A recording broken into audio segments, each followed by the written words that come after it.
जैसे आप लोग साथियों, आप लोग का लेटर देखे होंगे कि बीपीएससी ऑफिशियल नोटिस जारी किया है, जिसमें बताया है कि एग्ज़ाम जो है आपका 26 जुलाई को ही होगा। और उसके लिए एक गुप्त सूचना से पता चला है कि एडमिट कार्ड आपको 15 से 16 तारीख को डिस्ट्रिक्ट आपको बता दिया जाएगा कि किस डिस्ट्रिक्ट में किसका एग्ज़ाम पड़ा है। तो इसलिए आप लोग अपने तैयारी को धार दीजिए और अधिक से अधिक रिवीजन कीजिए, नया कुछ पढ़ने का कोशिश नहीं कीजिए। करेंट पे ज़्यादा फोकस कीजिए और PYQ वगैरह देखिए। आज हम लोग बिहार बजट 2026-27 देखेंगे। आप लोग वीडियो को शेयर कर दीजिएगा अपने दोस्तों के पास, एक ग्रुप में भी शेयर कीजिएगा। अब हम लोग शुरू करते हैं बिहार बजट के बारे में। बिहार के वित्त मंत्री विजेंद्र प्रसाद यादव। बिहार के वित्त मंत्री कौन है? विजेंद्र प्रसाद यादव। ऐसा क्वेश्चन बीपीएससी के PY क्वेश्चन में भी एक बार पूछा है कि बिहार के वित्त मंत्री कौन थे जो बजट पेश किए थे, तो इसलिए नाम याद कीजिएगा, विजेंद्र प्रसाद यादव। बिहार के वित्त मंत्री विजेंद्र प्रसाद यादव ने 3 फरवरी 2026 को बिहार विधानमंडल में वित्तीय वर्ष 2026-27 के लिए 3,47,589.76 करोड़ रुपये का बजट पेश किया। यह बजट पिछले साल के बजट से 30,694.74 करोड़ रुपये का ज़्यादा बजट है। बिहार सरकार के आय व्यय के अनुमानों को संक्षिप्त विवरण, जो आय कहाँ से होता है और व्यय कहाँ किया जाता है उसका विवरण है। कुल आय प्राप्ति होने का अनुमान कितना है? 3,47,552 करोड़ रुपया, जिसमें से राजस्व प्राप्ति कितना है?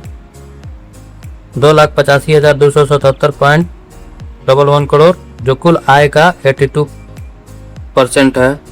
पूंजीगत प्राप्ति कितना है? 62,472.49 करोड़, कुल आय का 17% है, 17.97%।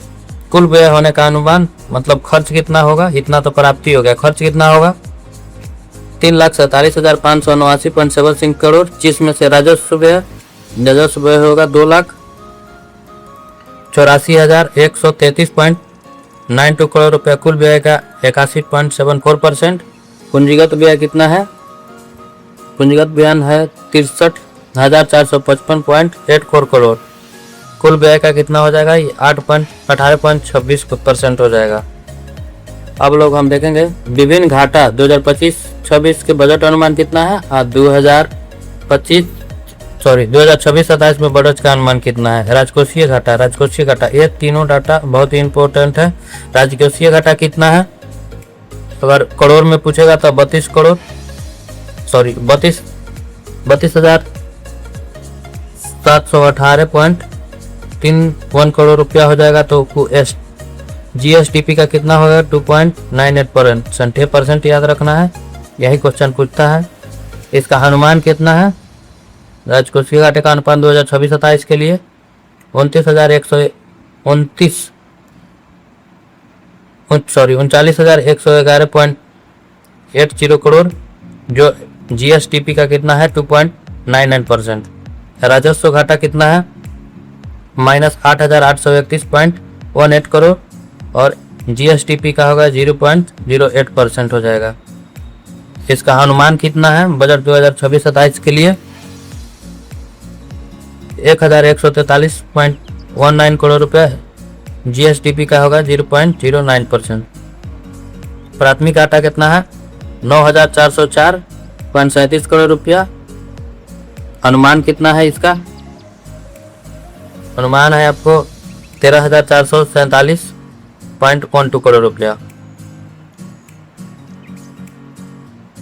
अब हम लोग देखेंगे बजट वर्ष 2026 महत्वपूर्ण आंकड़े है उसको देखेंगे। मद कहाँ से पैसा आता है और वित्त वर्ष 2026-27 के लिए बिहार GSDP का 13,09,155 करोड़ 2026-27 के लिए है। कुल व्यय 3,47,589 करोड़। ठीक है। योजना और स्कीम, जो योजना चलाता है सरकार द्वारा चलता है, उसमें कितना खर्च होगा? 1,22,115 करोड़ रुपया कुल व्यय का 15%, लगभग में याद कीजिएगा 15%। पिछले वर्ष से कितना था? 5,396 करोड़ रुपया था। गैर योजना मद संस्थागत या प्रतिभूत व्यय जो पिछले वर्ष से कितना था? 2,25,434 करोड़ रुपया है। तो परसेंटेज में इसका हो जाएगा 64.86%। पिछले वर्ष इसका था 25,298.92 करोड़ रुपया। कुंजीगत व्यय, समान सेवा में व्यय कितना हो रहा है? 6,117 करोड़ रुपया। सामाजिक सेवा में परिव्यय कितना है? 7,434.8 करोड़ रुपया। आर्थिक सेवाओं में व्यय कितना है? 25,824.96 करोड़ रुपया। राजस्व प्राप्ति अधिशेष कितना है? 1,143 पॉइंट कितना करोड़, जो जीएसटीपी का कितना है? 0.09% है। राज्य के अपने स्रोत से कर राजस्व प्राप्ति का अनुमान कितना है? 35,800 करोड़ रुपया। राज्य के अपने स्रोत से कर राजस्व प्राप्ति का अनुमान कितना है? 9,402.98 करोड़ रुपया। केंद्रीय करों में राज्य का हिस्सा कितना है? केंद्रीय करों में राज्य 1,58,178.35 करोड़ रुपया। विकासात्मक व्यय कितना है? 2,31,267 करोड़ रुपया जो कुल व्यय का 66% है। गैर विकासात्मक व्यय कितना है? गैर विकासात्मक व्यय कितना है? 1,16,322.96 करोड़, कुल व्यय का 33% है। इसमें सबसे ज़्यादा इम्पोर्टेंट यहाँ पे है, आपको ये डाटा याद करना पड़ेगा। ज़्यादा यहीं से क्वेश्चन पर राजकोषीय घाटा कितना परसेंट है? जीएसटीपी का कितना परसेंट है? 2.98%। अनुमान कितना है? 2.9899, दोनों लगभग सेम ही है। राजस्व घाटा कितना है? जीएसटीपी का 0.080% और जीएसटीपी का अनुमान कितना है? 0.09%। प्राथमिक घाटा कितना है? 9,704 करोड़ रुपया जो अनुमान कितना है इसका? 13,748 करोड़ रुपया। अब हम लोग देखेंगे कि रुपया जो है कहाँ से आता है। सरकार के पास जो रुपया है वो कहाँ से आता है? रुपया जो सरकार के पास आता है सबसे ज़्यादा कहाँ से आता है? केंद्रीय करों में राज्य का हिस्सा, जो केंद्र सरकार के पास जो राज्य का हिस्सा है वहाँ से आता है कितना? 45.49, लगभग 1 रुपया में 45.49 पैसा आता है। उसके बाद आपका हो जाएगा सबसे ज़्यादा कितना है? राज्य सरकार के कर राजस्व, कर से प्राप्त कितना होता है? 18.9 रुपया आता है। उसके बाद जब लोक ऋण पब्लिक टैक्स में आता है आपको 17.81। उसके बाद केंद्र सरकार द्वारा सहायता अनुदान 14.91 रुपया। उसके बाद आपका हो जाएगा राज्य का कर भिन्न राजस्व 2.70 और ऋण की वसूली जो सरकार जो देता है पैसा लोन के लिए, उसमें ऋण की वसूली में कितना होता है? 0.1%। और रुपया जाता कहाँ है? ये भी डाटा आपके लिए इम्पोर्टेंट है क्योंकि यहाँ से भी एक साल क्वेश्चन क्विज में पूछा गया था। रुपया जाता कहाँ है? सबसे ज़्यादा रुपया सामाजिक सेवा में जाता है सरकार का, जिसमें 11.55। उसके बाद आपका हो जाएगा कितना? सामान्य सेवा 28.12। उसके बाद आर्थिक सेवा जैसे कि सरकार पैसा, अभी देखेंगे बिहार विधानसभा का चुनाव हुआ था तो जिसमें सरकार द्वारा महिलाओं को स्वरोजगार करने के लिए 10-10 हज़ार रुपया डाला गया था, तो वो सब आर्थिक सेवा करने के लिए, चाहे आपको बच्चा सबका दिया जाता है, स्टाइपेंड दिया जाता है, उसके लिए 23.39 हो गया। उसके बाद लोक ऋण वापसी का मतलब है कि सरकार किसी से लोन लिया है तो उसको वापसी करने के लिए, तो उसका कितना है? 6.52 है। ऋण एंड पेंशन 0.41 है और सहायता अनुदान अंशदान 0.01% है। वित्तीय वर्ष 2026-27 में बिहार केंद्र सरकार के सहायता अनुदान के रूप में 51,895.81 करोड़ रुपया प्राप्त होने का अनुमान है, जिसमें फर्स्ट में 16वें वित्त आयोग, जिसमें राशि कितना है 16वें वित्त आयोग के? 7,893 करोड़ है। राज्य का आपदा राहत कोष SDRF में 1721 करोड़। ग्रामीण स्थानीय निकायों के अनुदान में कितना है? 4012 करोड़। स्तरीय स्थानीय निकाय का अनुदान कितना है? 2160 करोड़। केंद्रीय प्रायोजित स्कीम, केंद्रीय प्रायोजित केंद्र सरकार जो स्कीम राज्य में भी चलाता है उसके लिए कितना है? 44,002.8 करोड़ रुपया। ये टोटल हो जाएगा आपको कितना? 51,895.81 करोड़ रुपया हो जाएगा। अब है राज्य की वित्तीय स्थिति बेहतर है जो कि निम्नलिखित राजकोषीय उपलब्धियों के द्वारा प्रदर्शित हो रही है। कैसे बेहतर है? बस 2024-25 महज उस समय कितना था? 357.38 करोड़ रुपया राजस्व घाटा हुआ था जो सकल घरेलू उत्पाद का 0.04% था। बस 2024-25 में राजकोषीय घाटा सकल घरेलू उत्पाद का 4.1% रहा जो कि 3% की निर्धारित अधिसीमा से अधिक है। बस 2024-25 के अंत में लोक ऋण 3,16,361 करोड़ रुपया का रहा है जो सकल घरेलू उत्पाद का 31% है। बस 2024-25 के ब्याज भुगतान कुल राजस्व प्राप्ति का 9% रहा है, 9%। अब हम लोग देखेंगे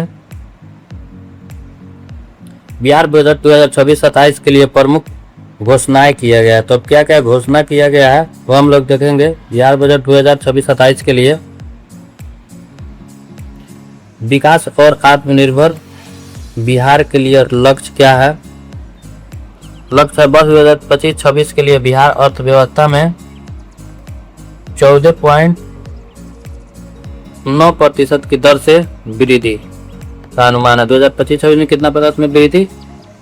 14.9% की वृद्धि करने का अनुमान है। न्याय के साथ विकास के सिद्धांत को पूरा करने कर बिहार सरकार ने 7 निश्चय 1, 7 निश्चय 2 के माध्यम से रोजगार, शिक्षा, स्वास्थ्य, कृषि, आधारभूत संरचना की उपलब्धि हासिल की है। अब 7 निश्चय 3 भी आ गया है जिसका कार्यकाल कितना है? 2025 से लेकर 2030 तक। संकल्प के साथ बिहार को एक देश के अग्रणी राज्यों की श्रेणी में लाने का लक्ष्य रखा गया। 7 से निश्चय 3 में क्या क्या है? उद्योग पर ध्यान दिया गया है, शिक्षा पर ध्यान दिया गया है, समयोचित शिक्षा, उसके बाद रोजगार, समृद्ध रोजगार के बारे में बताया गया है। और है आप लोग देख लीजिएगा। इस संकल्प के अंतर्गत राज्य के प्रति व्यक्ति आय दोगुनी करना है, 1 करोड़ रोजगार का अवसर देना है, यहाँ दिया ही है। महिलाओं का सशक्त बनाने के लिए विशेष प्रावधान किए गए हैं। अब 1,56 लाख से अधिक महिला सदस्यों को 10-10 हजार रुपयों की सहायता दिया जा चुकी है, दे चुका है वहीं चुनाव के समय जो दिया गया था। साथ ही उसके व्यवसाय को और आगे बढ़ाने में मदद के लिए 2 लाख रुपये तक की अतिरिक्त सहायता राशि की उपलब्ध कराई जाएगी जो विभिन्न किस्तों में दिया जाएगा। जाति आधारित जनगणना में चिन्हित 94 लाख गरीब परिवारों को लघु उद्यमी उद्योग के माध्यम से सशक्त बनाने के लिए संकल्प है। उद्योग में 50 लाख करोड़ रुपये के निजी निवेश आकर्षित करने का लक्ष्य रखा गया है। चौथे कृषि रोडमैप के मखाना उत्पादन, डेयरी उद्योग, मत्स्य पशुपालन प्रोत्साहन कर किसानों के आय बढ़ाने के लिए संकल्प किया गया है। प्रत्येक प्रखंड में आदर्श विद्यालय, प्रखंड अब प्रखंड है 534, प्रखंड कितना है? 534 प्रखंड है जिसमें सभी प्रखंड में एक आदर्श विद्यालय और डिग्री कॉलेज, एक आदर्श विद्यालय और डिग्री कॉलेज स्थापित किया जाएगा। उसको देख लीजिएगा, आप लोग याद कीजिएगा। जिला अस्पतालों को सुपर स्पेशलिटी स्तर तक ले जाना है। 5 नए एक्सप्रेसवे सौर विस्तार करने का लक्ष्य रखा गया है। 5 एक्सप्रेसवे बिहार में कितना बन रहा है? 5 बनेगा। एक सौर ऊर्जा विस्तार भी बंद करने का लक्ष्य रखा गया है। शहरी गरीबों के लिए सस्ते आवास उपलब्ध कराना और पर्यटन और खेलों को विश्वसनीय बनाने का संकल्प रखा गया है। सबका सम्मान जीवन आसान के अंतर्गत बिहार सरकार द्वारा वृद्धजनों के घरों पर स्वास्थ्य सुविधा और संपत्ति पंजीकरण की सुविधा प्रदान की जाएगी। बिहार के सतत प्रगति के निम्नलिखित उपलब्धियां, क्या उपलब्धि रहा है? भारत के कुल मखाना उत्पादन में 85% मखाना और लीची का 23% बिहार उत्पादन करता है अकेला। ये डाटा बहुत इंपॉर्टेंट है। मखाना टोटल बिहार अकेले कितना भारत में उत्पादन करता है? 85% और लीची का टोटल 23%। बिहार में सबसे ज्यादा लीची कहाँ होता है? मुजफ्फरपुर। बिहार में लीची सबसे ज़्यादा मुजफ्फरपुर होता है। राज्य के 70.5% मुख्य माध्यम सिंचाई परियोजना तथा 75.2% लघु सिंचाई परियोजना से भूमि को आच्छादित किया जाता है। ग्रामीण सड़कों की लंबाई 2015-16 में 64,205 किलोमीटर से बढ़कर 2025-26 में कितना हो गया है, 1.19 लाख किलोमीटर। जो देखिए कितना 10 साल के ही गैप में लगभग डबल हो गया है, जो ये बहुत अच्छा बात है। ऊर्जा क्षेत्र में प्रति व्यक्ति की विद्युत खपत वर्ष 2025 में कितना था, 203 किलोवाट घंटा था, जो वर्ष 2025 में 374 किलोवाट घंटा हो गया है। स्वास्थ्य और शिक्षा पर कल्याणकारी व्यय की 3 गुना बढ़ा है, जिसके परिणाम स्वरूप संस्थागत प्रस्ताव में 76.2% की वृद्धि और मातृत्व वृद्धि में मृत्यु अनुपात में 1% की कमी आई है। प्राथमिक नामांकन 70% से अधिक बरकरार तथा विश्वविद्यालयों के तकनीकी संस्थाओं को सुदृढ़ीकरण से उच्च शिक्षा की क्षमता में विस्तार हुआ है। अब हम लोग देखेंगे जेंडर बजट 2026-27। जेंडर बजट इस स्रोत वित्त विभाग द्वारा लिया गया है। बिहार सरकार के महिलाओं को कानूनों, सरकारी नीतियों और कार्यक्रमों को उनकी भूमिका को व्यवस्थित करके मुख्य धारा में जोड़ने के लिए पहली बार 2008-9 में जेंडर बजट संस्थागत रूप से दिया गया। जेंडर बजट कब दिया गया था, 2008-9 में पहली बार दिया गया। बजट अनुमान 2026-27 के अनुसार जीएसडीपी में महिलाओं की हिस्सेदारी कितना परसेंट है, 4.89% है। जीएसडीपी में महिलाओं की हिस्सेदारी 4.89% है। बिहार के कुल बजट में महिलाओं की हिस्सेदारी 18.4% है और महिलाओं के लिए खर्च 63,964 करोड़ रुपया है। महिलाओं के विकास को आगे बढ़ाने के लिए मुख्य पहल उल्लेखनीय उपलब्धि इस प्रकार है। बिहार पुलिस 27,000 महिला अधिकारी और कांस्टेबल शामिल है। बिहार पुलिस में कितना, 27,000 महिला। पूरा इंडिया में सबसे ज़्यादा महिला पुलिस बिहार में ही है। महिला और टोटल पुलिस बल बिहार में ही ज़्यादा है। बिहार पुलिस में 27,000 महिला अधिकारी, पुलिस कांस्टेबल शामिल है। सरकारी नौकरी में 35%, पंचायती राज संस्थाओं में 50% तथा राज्य के इंजीनियरिंग मेडिकल कॉलेज में 33% आरक्षण बिहार के महिलाओं की स्थिति काफ़ी सुधार दिया है। और डाटा इंतजार याद कीजिएगा, इम्पोर्टेंट रहेगा। सरकारी नौकरी में 35%, पंचायती चुनाव में 50% तथा मेडिकल और इंजीनियरिंग कॉलेज में सरकार ने महिलाओं को लिए आरक्षण कितना 33% दिया है, जो महिला सशक्तिकरण को बढ़ावा दे रहा है।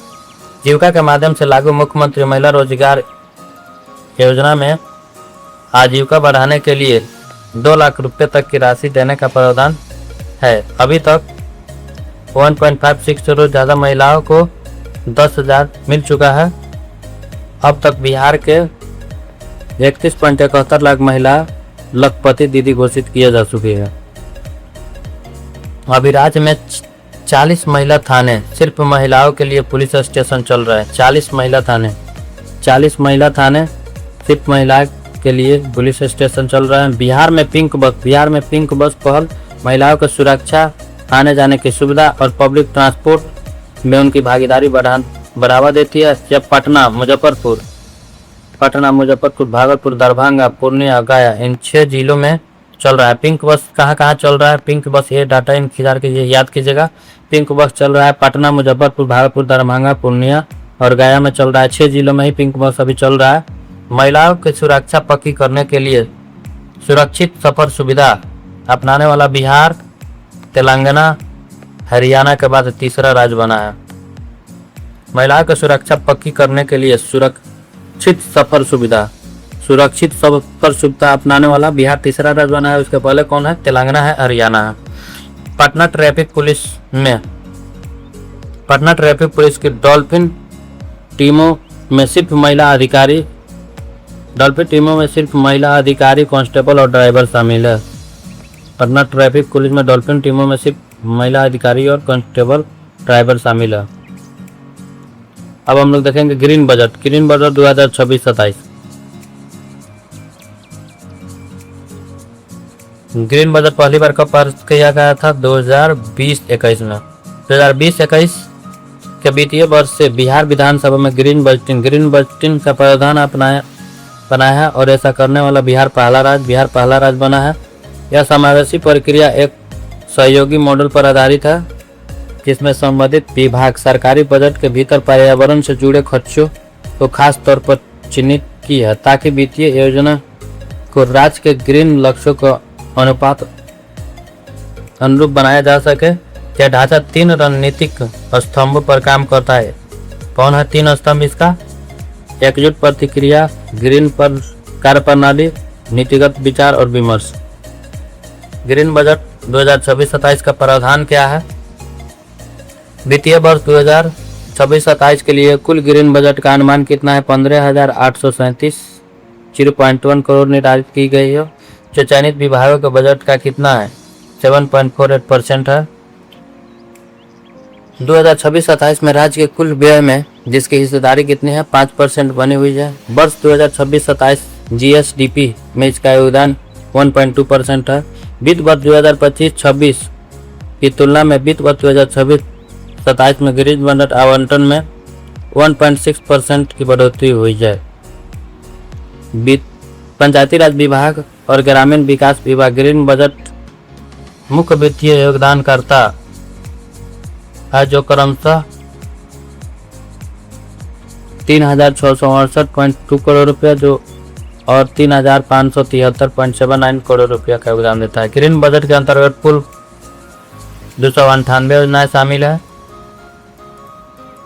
बजट का बड़ा हिस्सा कैटेगरी ये पूरी तरह से समर्पित है। 90 से 100% कैटेगरी डी मध्यम महत्व के लिए 25 से 50% को आवंटित किया गया, जो कुल मिलाकर 10,300 करोड़ से अधिक है। तो कुल बजट का कितना? 65% है। वहीं कैटेगरी ई कम महत्व के लिए है, जो जिसमें क्या है 5 से 25% सर्वाधिक योजना में है, 86 है, किंतु अधिक प्रभाव वाली कैटेगरी की तुलना इसका वित्तीय योगदान अपेक्षाकृत कम रहा है।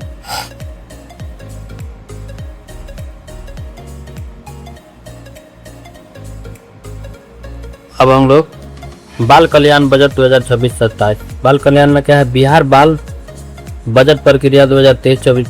बिहार में बाल बजट प्रक्रिया कब शुरू हुई है? 2023-24 में, 2013-14 में ही शुरू किया गया था। बाल बजट की एक नज़र रखते हैं।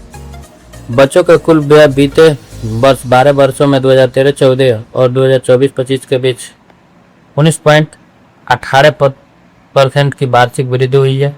वर्ष 2023-24 में बच्चों पर कुल व्यय खर्च कितना है? 7,825.8 करोड़ रुपए, जो परसेंटेज में हो जाएगा 19.81% वार्षिक दर से बढ़ाकर वर्ष 2024-25 तक 63,168.9 करोड़ रुपए हो गया है। औसतन इन 12 वर्षों में राज्य के कुल बजट का बाल विकास पर व्यय का हिस्सा कितना है? 16.8% है। इस अवधि के दौरान प्रति बाल व्यय 2013-14 1,559 रुपये से 7.7 गुना बढ़कर 2024-25 में 11,919 रुपया हो गया। बाल बजट योजना का वितरण 2026-27 में स्थापना एवं प्रतिबद्ध व्यय 65%, राज्य योजना 9%, केंद्र प्रायोजित योजना प्लस केंद्र क्षेत्र योजना 26%। अब कुछ उपलब्धियां जो है उसको देखेंगे हम लोग। फर्स्ट 2024-25 में बिहार में 99.7 स्कूलों को पेयजल सुविधा उपलब्ध की गई है। 2024-25 में प्राथमिक स्तर पर कुल नामांकन 159.22 लाख थी, जिसमें से 80.87 लाख रुपये 80,87,000 लड़के और 68.35 लाख लड़कियां हैं। प्राथमिक स्तर पर लैंगिक अंतर 2015-16 में 7.29 लाख है, घटकर 2024-25 में 2 लाख। थोड़ा सा फैक्ट ज़्यादा है, डाटा वगैरह बेस्ड है, तो थोड़ा सा उसको कोरिलेट करिएगा और याद करने का कोशिश कीजिएगा तो लॉन्ग टर्म पर याद रहे। बाकी कुछ ही इम्पोर्टेंट है, ये सब डाटा थोड़ा ओवरव्यू देख लीजिएगा कि अगर यहाँ से पूछता है तो आदमी ऑप्शन एलिमिनेट करके बता सके। प्राथमिक स्तर पर वर्ष 2024-25 SC एंड ST छात्रों के लिए कुल नामांकन अनुपात कितना है? 83.9 एंड 112.4 था। बिहार में शिशु मृत्यु दर उल्लेखनीय कमी दर्ज की गई है। यह 2011 में 44,000 जीवित प्रसव से 2023 में 23 प्रति हजार प्रसव हो गया। मतलब इसका मतलब क्या होगा, जो 2011 में था तो बच्चा जब जन्म लेता था, जन्म के समय ही मरने वाला प्रति हजार में 44 बच्चे का डेथ हो जाता था, लेकिन अब 2023 में कितना हो गया, वो घटकर 23 हो गया। तो ये बहुत अच्छा ही है बिहार के लिए।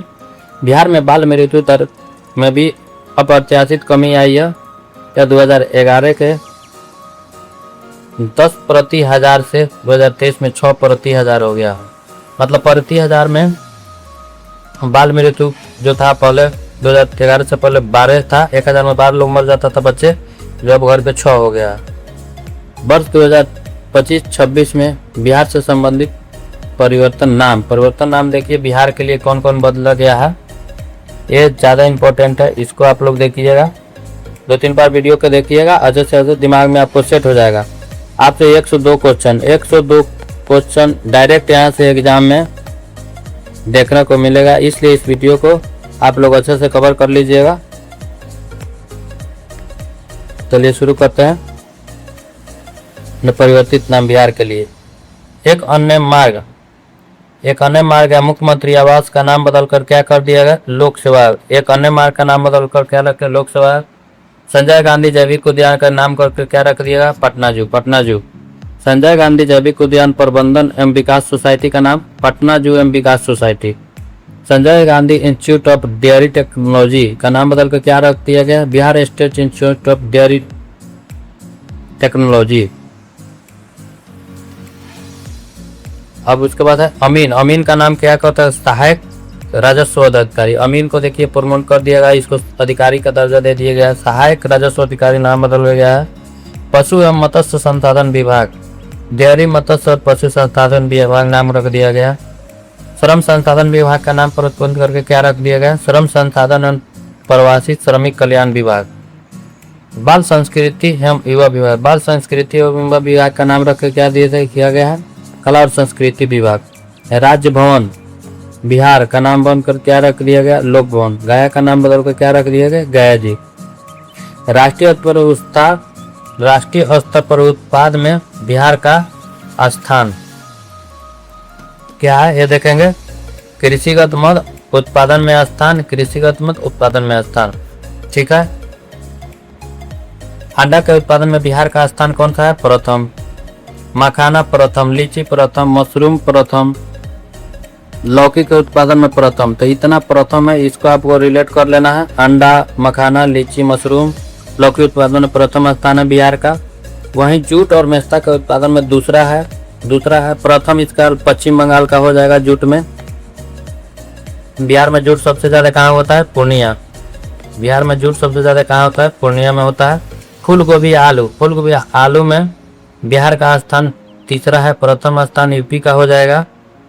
सूरजमुखी में बिहार का स्थान कौन सा है, तीसरा है।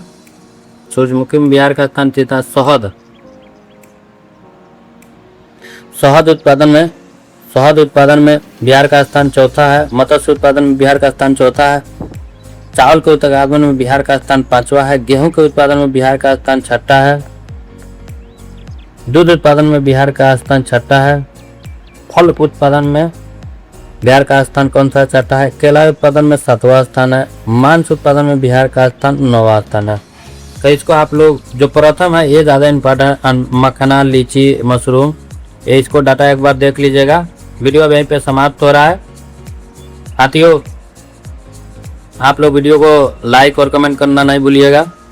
हमारे चैनल को सब्सक्राइब कर लीजिए तथा न्यू वीडियो कभी भी हम अपलोड करें, अभी बहुत सारे वीडियो डालना जाएगा जो एग्ज़ाम से रिलेटेड है, जिसमें से मैक्सिमम क्वेश्चन एग्ज़ाम में देखने को डायरेक्ट यहाँ से मिलेगा। इसलिए आप लोग वीडियो को हमेशा देखने का कोशिश कीजिएगा और अपने दोस्तों के पास शेयर कीजिएगा। चलिए आप लोग कमेंट करके बताइएगा कि नेक्स्ट किस टॉपिक और वीडियो देखना चाहते हैं, उसी टॉपिक और वीडियो बनाएंगे। चलिए मिलते हैं नेक्स्ट वीडियो में।